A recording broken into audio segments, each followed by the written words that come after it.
Come with me while I create this intuitive collage landscape. It has layers and textures, and I am going to share with you why I make each decision along the way.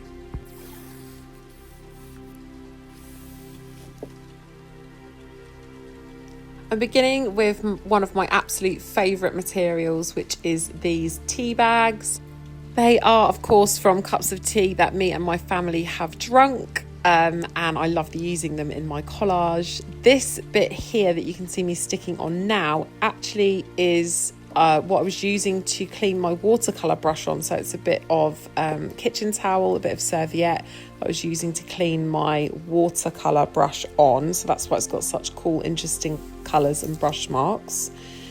Here we have a piece of a book, and as you can see, I'm just kind of building up layers. I don't really have a plan at this point. There's no structure in my head. I am just literally laying down interesting shapes, interesting textures, different patterns as well. You can see the striped bit across the bottom.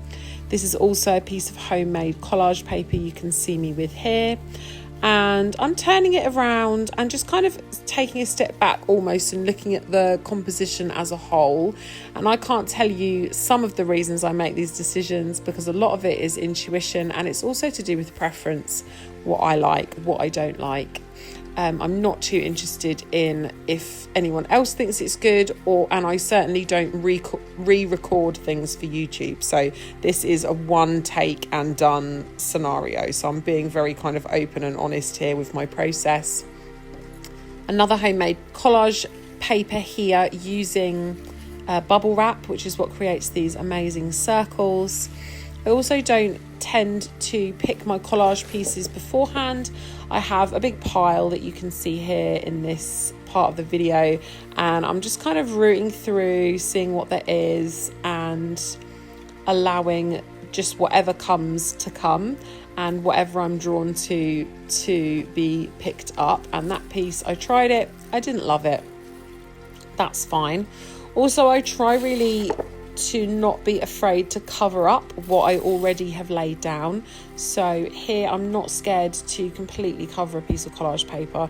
If I am covering up the collage for the good of the overall composition, then it needs to be done. It has to be done. And I think there's a lot of sometimes preciousness that happens, and this is something that we have to really work with as artists and as intuitive artists as well. Like, if I just laid collage down and never covered any of it up, then the composition wouldn't be nearly as deep and layered.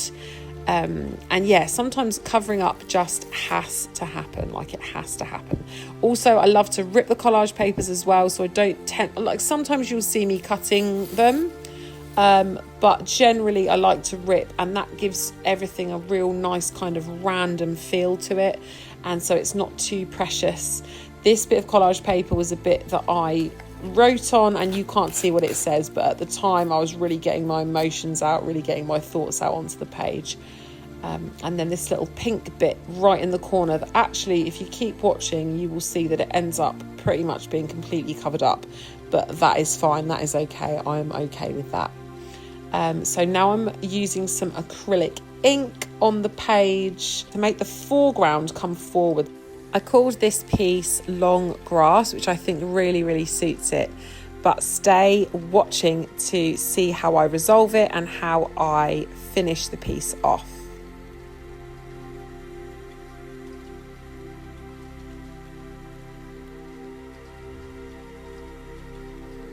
Anything that is horizontal tends to go into the background a little bit more, and anything vertical tends to come forward a little bit more. So here you can see me putting the vertical grass in.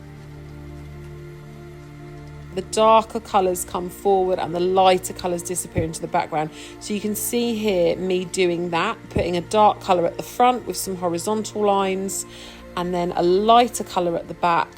And you're going to see me here blending this paint in.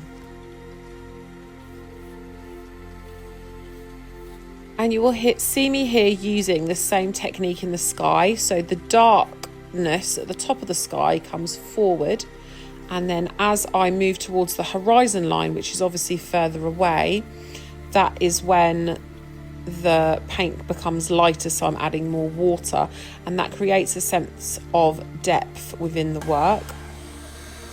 Where I'm building up these layers, it actually makes the paper quite wet, even though this is a 300 GSM watercolour paper. It does make the page quite wet, so I'm using my hairdryer to really kind of make sure everything's dry before I peel the tape off. And in these close-up shots, you can really see the depth and the texture and the marks made and the grass and the hills, and I just absolutely love it. Is this a perfect landscape? Absolutely not. Did it bring me so much joy to make? Absolutely. And this is the point, is that we need to find joy in our work, and nothing needs to be perfect. Perfection does not exist. So if you want to give something like this a go, please just do it. Please do it. Every single person has creativity within them.